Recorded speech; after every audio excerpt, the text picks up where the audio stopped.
रुद्रप्रयाग में बड़ा हादसा हो गया तो अलकनंदा नदी में यात्रियों से भरी बस गिर गई। रेस्क्यू ऑपरेशन लगातार जारी है। बस में कुल 20 लोग सवार थे, 3 की मौत हो गई है, 9 लापता बताए जा रहे हैं। वहीं 8 लोगों का रेस्क्यू भी कर लिया गया है। बड़ी खबर आपको बता रहे हैं। तो सीएम धामी ने हादसे पर दुख प्रकट किया। राहत और बचाव कार्य लगातार जारी है। ईश्वर से सभी के सकुशल होने की प्रार्थना करते हुए सीएम धामी नजर आए। तो उत्तराखंड के रुद्रप्रयाग जिले में बड़ा हादसा हो गया। केदारनाथ से बद्रीनाथ जा रहा टेम्पो ट्रैवलर अलकनंदा नदी में जा गिरा। इस ट्रैवलर में ड्राइवर सहित कुल 20 लोग सवार थे। अब तक 8 लोगों को बचा लिया गया है और 3 शव भी बरामद कर लिए गए हैं। 9 लोग अब भी लापता हैं। तो उत्तराखंड के कई इलाकों में लगातार बारिश हो रही है, जिसके कारण अलकनंदा नदी का बहाव तेज है, जो राहत कार्य में चुनौती बना हुआ है। लेकिन बचाव दल स्थानीय लोगों के साथ मिलकर लगातार श्रद्धालुओं की खोजबीन कर रहे हैं। तो घटनास्थल पर एसडीआरएफ, पुलिस बल और स्थानीय प्रशासन की टीमें राहत कार्यों में जुटी हुई हैं। संपूर्ण अभियान सीनियर अधिकारियों की निगरानी में संचालित किया जा रहा है। पुलिस आमजन से अपील कर रही है कि कृपया धैर्य बनाए रखें और किसी भी प्रकार की भ्रामक अथवा अपुष्ट जानकारी पर विश्वास न करें। वहीं सीएम धामी ने हादसे पर दुख जताया। सीएम धामी ने एक्स पर पोस्ट कर लिखा कि रुद्रप्रयाग में एक टेम्पो ट्रैवलर के नदी में गिरने का समाचार अत्यंत दुखद है। एसडीआरएफ सहित अन्य बचाव दलों द्वारा युद्ध स्तर पर राहत और बचाव कार्य किया जा रहा है। इस संबंध में निरंतर स्थानीय प्रशासन से संपर्क में हूं।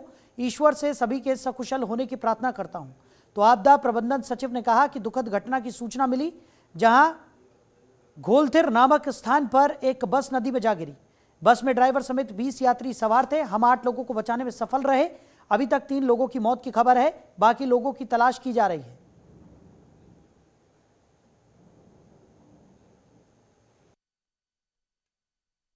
एक दुखद घटना की सूचना है, जिसमें से घोलतीर नामक स्थान पे एक बस नदी में समा गई है। उसमें कुल ड्राइवर से 20 यात्री सवार थे, जिसमें से 8 लोगों को बचाने में हम लोग सफल रहे हैं। अभी तक 3 लोगों के दुखद मृत्यु की सूचना है। बाकी लोगों को खोजने का काम किया जा रहा है। जो लोग या बस में सवार थे, उसमें से ड्राइवर हरिद्वार के 1 और राजस्थान के 7 यात्री, मध्य प्रदेश के 3 यात्री, गुजरात के 7 यात्री और महाराष्ट्र के 2 यात्री, इस प्रकार कुल 20 यात्री थे। उनको खोजबीन के लिए लगातार प्रयास किया जा रहा है। मौके पर हमारे उच्चाधिकारी और जो राहत बचाव की टीमें हैं, वो सब लोग उपलब्ध।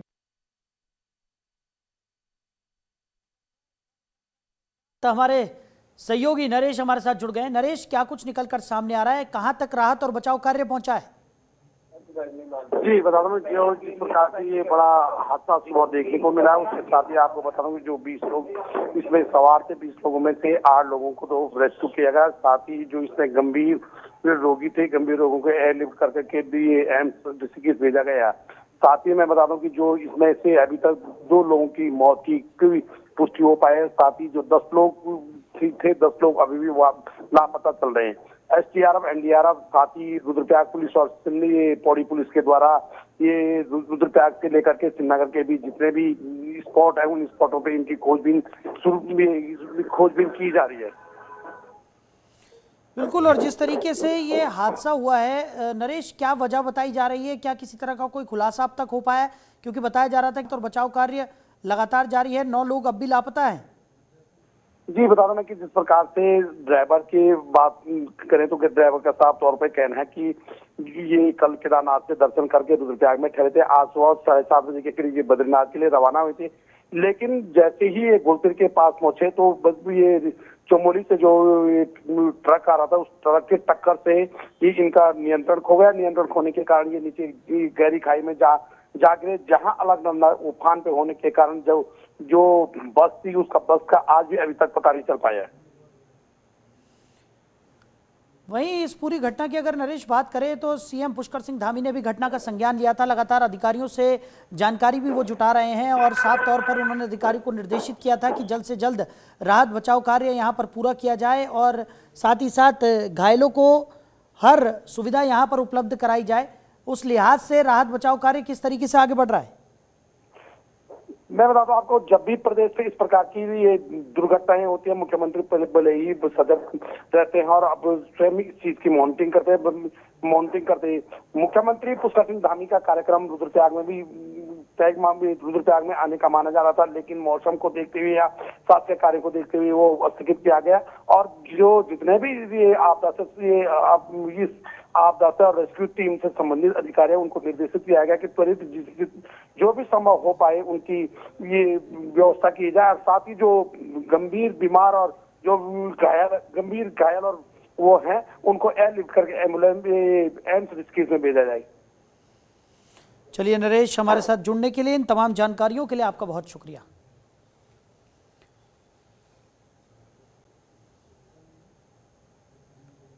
तो वहीं इस हादसे पर हरीश रावत का बयान भी सामने आया। कांग्रेस नेता हरीश रावत ने कहा कि ऐसी घटनाएं पहले भी हुई हैं, ऐसा लगता है कि हमारा सिस्टम इससे सीख नहीं ले रहा है और इस यात्रा को लेकर राजनीति हो रही है। हमें ध्यान रखना चाहिए कि हमारी जरा सी चूक राज्य को नुकसान पहुंचा सकती है। हमने उनसे कहा था कि आप बाहर से आने वाले किसी भी टेम्पो चालक को कहिए कि वो एक दिन आराम करे और शाम को संचालन बंद कर दे, लेकिन ऐसा हो नहीं रहा। मानवीय भूल के कारण भी ऐसी घटनाएं हो रही हैं। देखिए, इस पर एक योजनागत तरीके से पिछले साल भी इस तरीके की घटनाएं हुई है और हेलीकॉप्टर दुर्घटनाओं में तो हमको कई तरीके की मिली है। ऐसा लगता है कि हमारा तंत्र उसे सबक नहीं ले रहा और इस यात्रा के साथ राज्य की प्रतिष्ठा जुड़ी हुई है और हमें ख्याल करना चाहिए कि हमारी जरा सा भूल और कोई ऐसी नीतिगत गलती जिसको प्रशासन एग्जीक्यूट कर रहा हो और उसके परिणाम स्वरूप ये सब कुछ हो रहा हो तो उससे राज्य को क्षति पहुंचती है। हमने पिछली बार इनसे कहा था कि आप कोई भी टेम्पो ट्रेवलर इत्यादि जो बाहर से आ रहे हैं उनसे ये कहिए कि वो एक दिन विश्राम करेंगे रास्ते में और रात के सायंकालीन परिचालन को बिल्कुल बंद कर दीजिए। अब हो ये रहा है, टेम्पो ट्रेवलर्स दिल्ली से चल रहे हैं सीधे, एक दो ड्राइवर अपने साथ ले आ रहे हैं और सीधे आकर के दर्शन कर रहे हैं और सीधे लौट रहे हैं। उससे दुर्घटना की संभावनाएं मानवीय कारणों से भी बढ़ रही है और भी बहुत सारे ऐसे रीजन्स हैं तो जिनके कारण ये सब दुर्घटनाएं हो रही हैं। तो इसी बीच पंजाब से इस वक्त की खबर निकलकर सामने आ रही है। सीएम भगवंत मान की नीति आयोग की टीम के साथ बैठक है। मुख्यमंत्री आवास पर यह बड़ी बैठक चल रही है। बैठक में कई मंत्री और उच्च अधिकारी मौजूद हैं। तो पंजाब से जुड़े कई अहम मसलों पर इस बैठक में चर्चा की जा रही है। बड़ी खबर आपको बता रहे हैं। तो सीएम मान की नीति आयोग के साथ ये महत्वपूर्ण बैठक मुख्यमंत्री आवास में चल रही है। बताया जा रहा है कि इस बैठक में कई मंत्री और उच्च अधिकारी भी मौजूद हैं। तो बैठक में कई मंत्री और उच्च अधिकारियों के साथ पंजाब से जुड़े हुए कई महत्वपूर्ण मुद्दों पर चर्चा की जा रही है। बड़ी खबर है। तो मुख्यमंत्री आवास में ये बैठक चल रही है। पंजाब से इस वक्त की बड़ी खबर आपको बता रहे हैं। बैठक में कई मंत्री और उच्चायुक्त मौजूद हैं।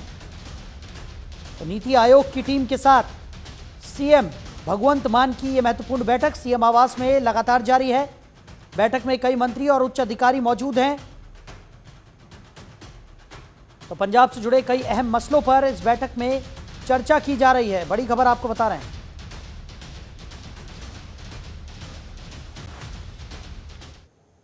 चलिए आगे बढ़ते हैं। एक बार फिर से रुख करते हैं उत्तराखंड की खबरों का। तो आज अंतर्राष्ट्रीय नशा निरोधक दिवस है।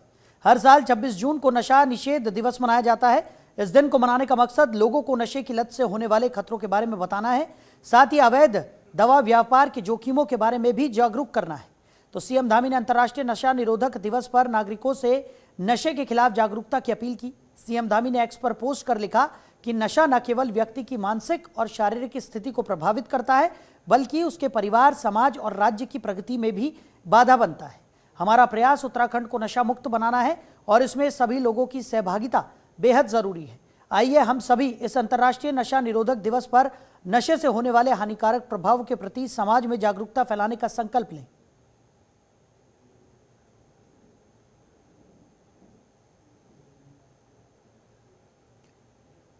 उधर कुमाऊं विश्वविद्यालय का कार्यक्रम खत्म होने के बाद उपराष्ट्रपति जगदीप धनखड़ की अचानक से तबीयत खराब हो गई। उपराष्ट्रपति जगदीप धनखड़ बुधवार को 3 दिवसीय उत्तराखंड दौरे पर हल्द्वानी पहुंचे। हल्द्वानी आर्मी हेलीपैड पर राज्यपाल लेफ्टिनेंट जनरल गुरमीत सिंह ने उनका स्वागत किया। नैनीताल में कुमाऊं विश्वविद्यालय के स्वर्ण जयंती समारोह कार्यक्रम में उपराष्ट्रपति जगदीप धनखड़ मुख्य अतिथि थे।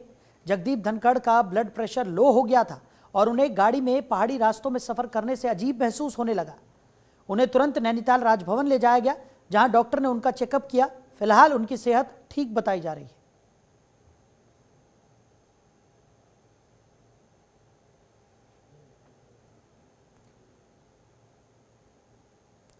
उधर त्रिस्तरीय पंचायत चुनाव मामले में हाईकोर्ट में बुधवार को सुनवाई हुई। फिलहाल चुनाव प्रक्रिया पर रोक जारी है। राज्य के पंचायती क्षेत्रों में सीटों के आरक्षण और उनके रोटेशन को लेकर लंबी बहस हुई। महाधिवक्ता ने उत्तराखंड पंचायती राज एक्ट के कई बिंदुओं की तरफ न्यायालय का ध्यान आकर्षित किया। राज्य सरकार के लिए पक्ष रखने पहुंचे महाधिवक्ता ने कहा कि उत्तराखंड में चुनाव लंबे समय से लंबित थे, जिसके लिए निर्धारित प्रक्रिया का पालन किया गया। उन्होंने मध्य प्रदेश उच्च न्यायालय के चुनाव संबंधी निर्देशों का हवाला दिया। कहा कि सरकार चुनाव कराने के पक्ष में है। यह भी कहा कि हमने आरक्षण को 70% से 50% पर लाकर खड़ा कर दिया है।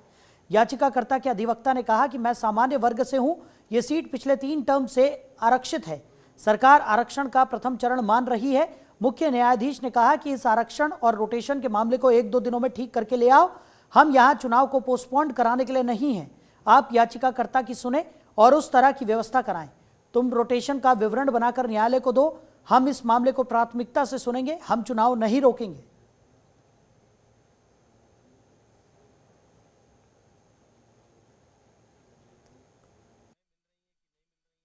सरकार की तरफ से माननीय महाधिवक्ता महोदय अपील हुए थे। उन्होंने काफ़ी रूलिंग्स पे रिलाई अपॉन किया है और ये दिखाने की कोशिश की है कि कोई भी लेजिस्लेशन लाने से पहले अपॉर्चुनिटी ऑफ हियरिंग देने का कोई औचित्य नहीं है। उनका ये भी कहना था कि हम जो रूल्स लाए हैं वो बिल्कुल एप्रोप्रिएट है। हमने रूल्स को 14 जून को पब्लिश कर दिया था। जो क्वेरी है ऑनरेबल कोर्ट की वो ये है कि क्या आप पिछले रिजर्वेशंस को जो आपने अपने सीट्स को रिजर्व किया था उसको विश अवे कर सकते हैं, और क्या आप फिर से रिजर्वेशन रोस्टर क्लीन स्लेट मान के, जीरो मान के कर सकते हैं या नहीं। उधर लालकुआं से झांसी को चलने वाली साप्ताहिक ट्रेन को सांसद अजय भट्ट, क्षेत्रीय विधायक और मेयर गजराज सिंह बिष्ट ने हरी झंडी दिखाकर रवाना किया, जिसमें पहले दिन 176 यात्रियों ने आरक्षण कराया।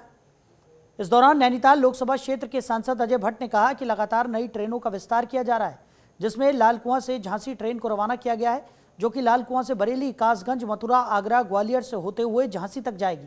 भारत के प्रधानमंत्री और रेल मंत्री का आभार व्यक्त करते हैं, जो कि ट्रेन ऑन डिमांड हमने मांग की है, उसको उत्साहित होकर उत्तराखंड की जनता को सौगात दी गई है। इसके अलावा काठगोदाम से प्रयागराज के लिए भी ट्रेन शुरू करने जा रहे हैं। इसके अलावा कामाख्या ट्रेन की शुरुआत भी जल्द होने वाली है।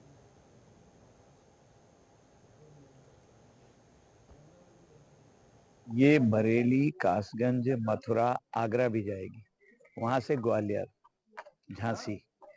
तो मैं भारत के माननीय प्रधानमंत्री जी और रेल मंत्री जी को बधाई देता हूं कि जो भी हमने ट्रेन ऑन डिमांड मांग करी है, तो उसको उन्होंने बहुत ही उत्साहित होकर हमारे उत्तराखंड की जनता को उत्साहित किया है और कहीं पर भी कोई कमी नहीं छोड़ी है।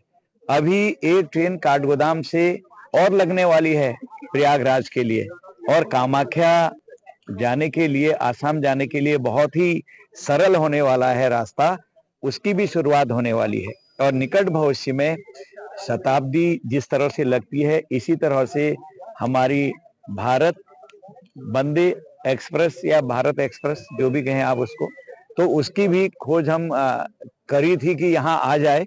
उसमें भी सफलता मिलने वाली है कि वो भी हमको मिलेगी।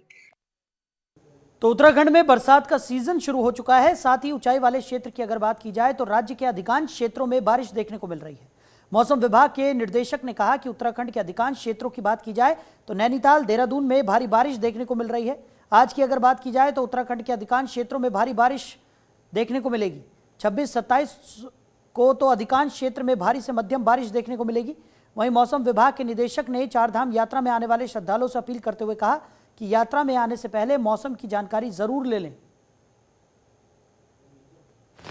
बिल्कुल, देखिए बारिश तो लगातार ठीक ठाक मिल रही है। आज अगर देखें तो ज़्यादातर जगहों में पिछले 24 आवर्स में रेन मिली है, और जो आपका नैनीताल डिस्ट्रिक्ट है उसमें हैवी, वेरी हैवी तक की रेंस जो है वो मिली हैं। इसी तरह जो है जो आपका बागेश्वर डिस्ट्रिक्ट है उसमें भी करीब हैवी रेंस हैं। तो इस तरह की सिचुएशन है, ज़्यादातर जगहों में बारिश है, हल्की से मध्यम। अब आगे देखें, आज 25 तारीख है, तो जैसे बोला भी गया था कि आज जो है और भी जो एक्टिविटी बढ़ेगी, तो प्रदेश में ज़्यादातर जगह जहां हल्की से मध्यम बारिश मिलेगी, उसके साथ हैवी से वेरी हैवी रेंस जो है जो हमने देहरादून, बागेश्वर, रुद्रप्रयाग और नैनीताल के लिए बोला है। और जो बाकी डिस्ट्रिक्ट्स हैं उनमें भी हैवी रेन जो है कहीं कहीं पर वो मिलेंगी, ये भी रखा गया है। बिल्कुल देखिए बारिश उधर जिलाधिकारी संदीप तिवारी ने बताया कि बद्रीनाथ धाम के कपाट खुलने से अब तक 10 लाख से ज्यादा श्रद्धालु भगवान बद्री विशाल के दर्शन कर चुके हैं। लगातार भारी संख्या में श्रद्धालु धाम पहुंच रहे हैं। इस बीच मानसून सक्रिय हो गया है और क्षेत्र में रुक रुक कर बारिश हो रही है। बारिश के कारण कुछ स्थानों पर राजमार्गों पर अवरोध उत्पन्न हो रहा है, जिसे कार्य संस्थाओं द्वारा तत्परता से खोला जा रहा है ताकि यात्रियों को किसी प्रकार की असुविधा न हो। जिलाधिकारी ने श्रद्धालुओं से अपील की है कि वो मौसम का पूर्वानुमान और अलर्ट को ध्यान में रखते हुए ही यात्रा की योजना बनाएं। उन्होंने कहा कि प्रशासन द्वारा यात्रा मार्गों पर आवश्यक सभी व्यवस्थाएं सुनिश्चित की जा रही हैं और लगातार निगरानी रखी जा रही है। श्रद्धालुओं की सुरक्षा और सुविधा के लिए जिला प्रशासन तत्पर और सजग है। अभी तक कपाट खुलने से लेकर आगे तक 10 लाख से अधिक श्रद्धालु बद्रीनाथ धाम के दर्शन कर चुके हैं और अब मानसून भी आ चुका है, बारिश हो रही है, तो उससे बीच बीच में कई पॉइंट्स पे हमारा हाईवे बाधित हो रहा है, जिसको निरंतर कार्यदायी संस्थाएं खोल रही हैं।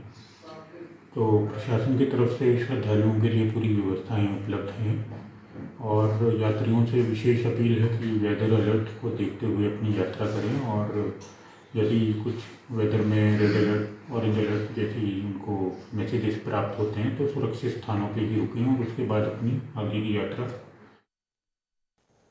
उधर 3 गांवों को राजस्व गांव का दर्जा देने की मांग की जा रही है। ग्राम वन अधिकार समिति ने डीएम को पत्र लिखा है। हरिपुर, टोंगिया, पुरुषोत्तम नगर और कमला नगर टोंगिया के गांव को लेकर यह मांग की जा रही है। 1.5 साल पहले अधिसूचना जारी की गई थी, लेकिन गांव को दर्जा नहीं मिला। हरिद्वार डीएम ने अग्रिम कार्रवाई के उप जिलाधिकारी को निर्देश दिए। 1 महीने के अंदर जिलाधिकारी हरिद्वार ने रिपोर्ट मांगी है।